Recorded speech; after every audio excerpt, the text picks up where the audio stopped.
Hi, my name is Tess Johnson, and in this springboard video, I'm going to be talking to you about superpeople.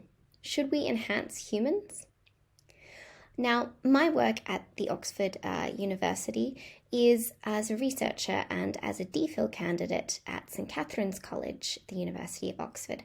I work at one of Oxford's practical ethics centres, which means that we look into questions about how people should behave when it comes to new technologies and medical interventions. So let's get going. First, I want to talk to you a little bit about gene editing, because this is how I'm going to talk about enhancement.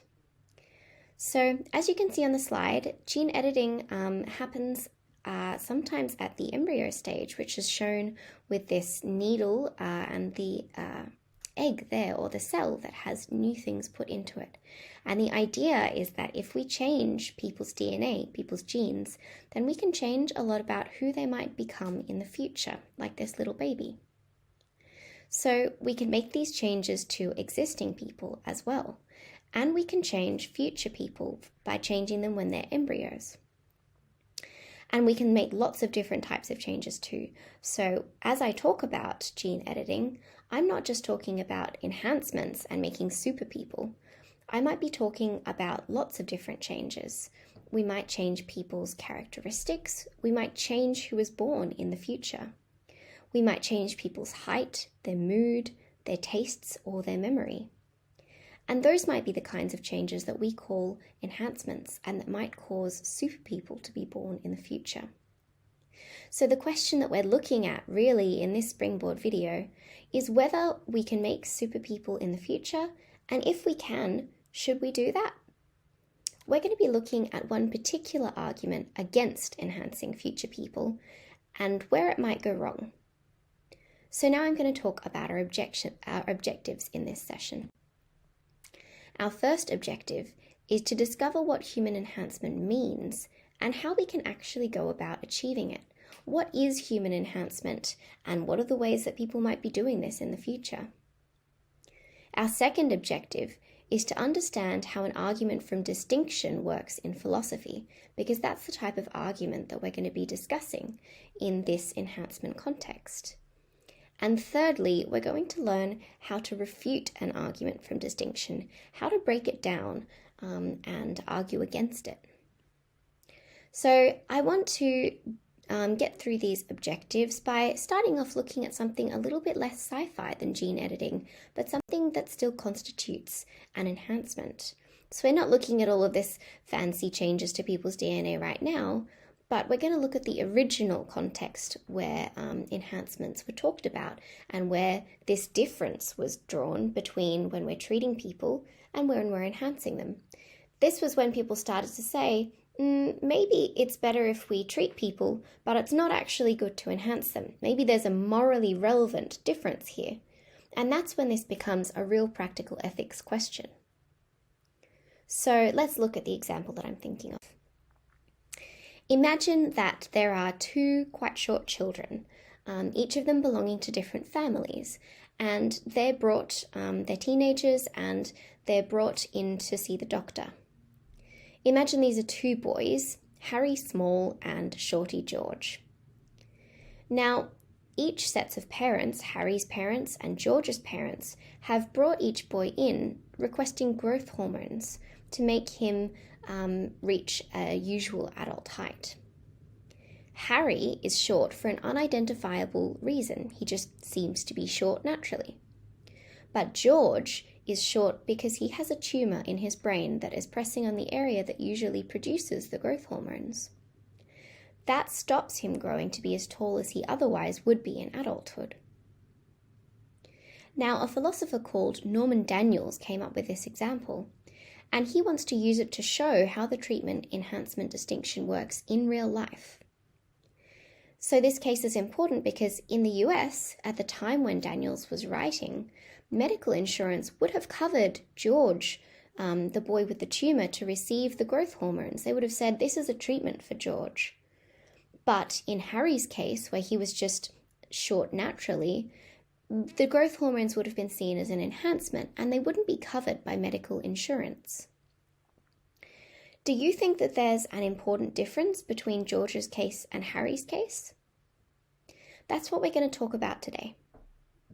So let's get back to our slightly more sci-fi context of gene editing for human enhancement. The treatment enhancement distinction, as Daniels introduces it, talks about interventions generally.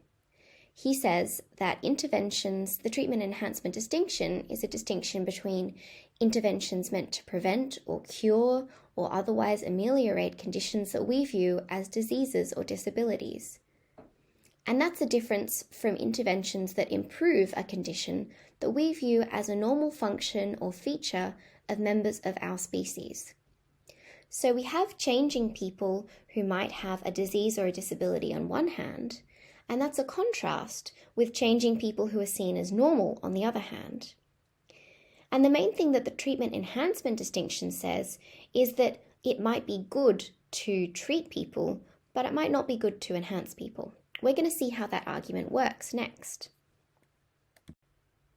So the argument consists of a couple of statements and a conclusion. If both of the statements are true and the conclusion follows logically from the statements, then this is a good argument. So let's check it out. Statement 1 says that X, any first thing, is morally acceptable. It's something that we think we have a moral reason to do, or something that we think it's at least morally okay to do. Statement 2 is that the first thing, X, and a second thing, Y, have some morally relevant differences, so they're not exactly the same thing, and the ways in which they're different make a difference to how acceptable, morally acceptable they are.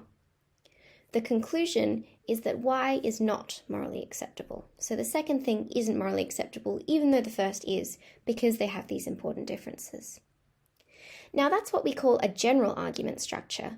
Now we're going to put it into the treatment enhancement context and see how it works. So the treatment enhancement distinction would use the statements as follows. Statement 1 would say that gene editing for treatment is morally acceptable. Statement 2 would say that treatment and enhancement have a certain set of morally relevant differences. And the conclusion would be that gene editing for enhancement is not morally acceptable, even though gene editing for treatment is, as said in Statement 1. And now we get onto the fun bit.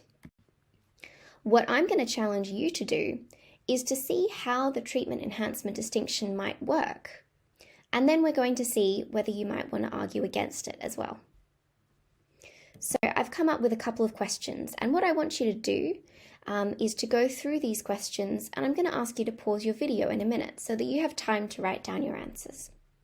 First though, we're going to go through the questions. So what do you think might be examples of enhancements?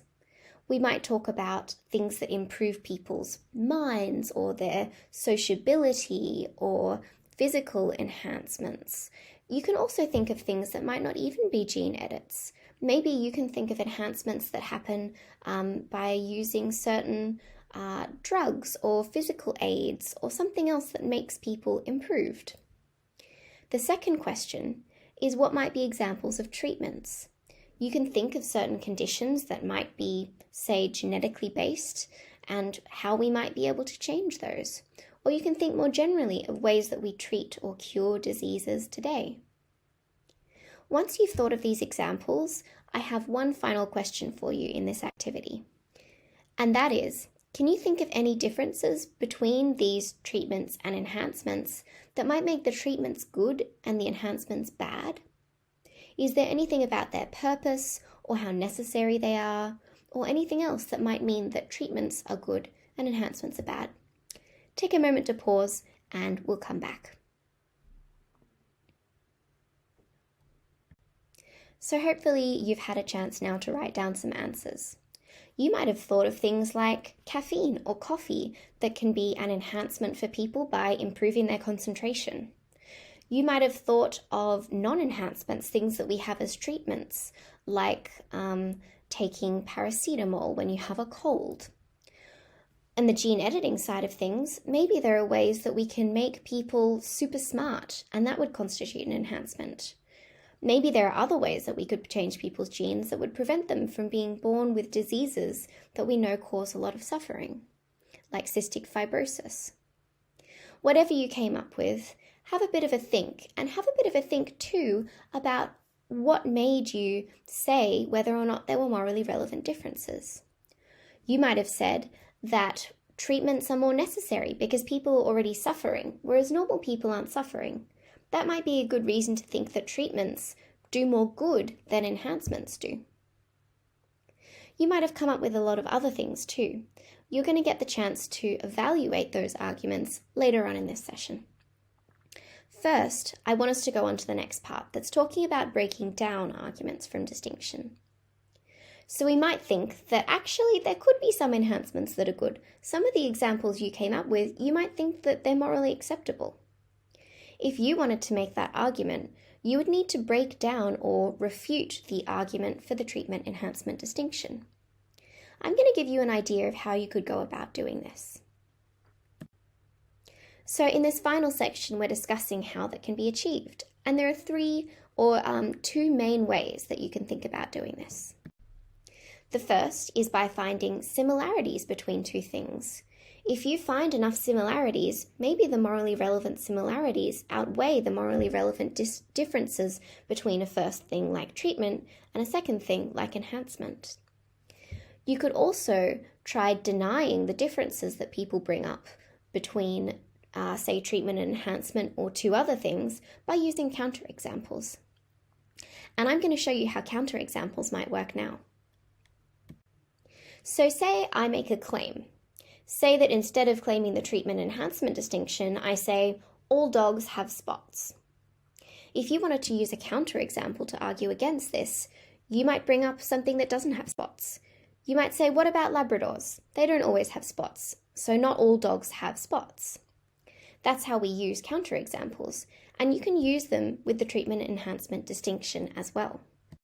So if I say treatments are good, enhancements are bad, or at least they're less good than treatments, then what would you say? What about some counterexample? This is where the activities come in again. So again, I'm going to get you to pause the video in just a second and have a think about what kind of examples might either be both treatments and enhancements, or what kind of examples might be good enhancements that you would want to argue for. If you can't think of any, that's totally okay. You can try the similarities approach instead. Think about what's similar between two different types of gene edits or two different, like an enhancement and a treatment, and see if they seem to overlap enough to argue against the treatment enhancement distinction. If you can't find anything, then you just have to be a supporter of the treatment enhancement distinction. So press pause now and have a go. So hopefully you've had the chance to do that now. I'm going to give you an example of one way that you might have answered that question. So let's say that I say treatments are good and enhancements are bad. You might say, well, what about something like superhuman immunity to diseases? If we could gene edit people to have this, then it would both be an enhancement because we aren't naturally able to be immune to diseases before we're exposed to them. But also, it would be a treatment because it's kind of preventing us from getting a disease or pre-curing a disease. So this seems to be a counterexample in two different ways. First off, superhuman immunity is both a treatment and an enhancement, so it crosses this boundary between treatment and enhancement. And secondly, it seems like it would be a good thing, so it kind of gives us a counterexample of an enhancement that would be worth doing. I don't have all of the answers to this. That's not how practical ethics works, but what I really want to conclude with today is to ask you what you think. Do you think that the treatment enhancement distinction holds up as an argument? Should we use gene editing to treat future people? Should we use it to enhance future people? It seems to me like there's a whole world of changes that we could be making to ourselves out there in the future. And we really need to be careful that we decide how to use these technologies in a way that's going to be good for us and a way that's going to be morally acceptable. So that's all I have to say for you guys today. I hope that it's left you with a lot of questions to think about. I'm going to give a quick summary. We talked today about human enhancement. We said human enhancement is improving people using genetics, drugs, physical changes, and more. Second, we said that the treatment enhancement distinction claims that treating people is morally acceptable, but enhancing people is not. And finally, we said that the treatment enhancement distinction can actually be refuted by finding counterexamples that cross the line between treatments and enhancements, or that highlight good enhancements, like our superhuman immunity example. I hope that this has been interesting for you. If you want to find out more, there are so many places you can go. There's a great YouTube channel here. There's also a book chapter that you can look up and a paper. Thanks so much for watching this Springboard video.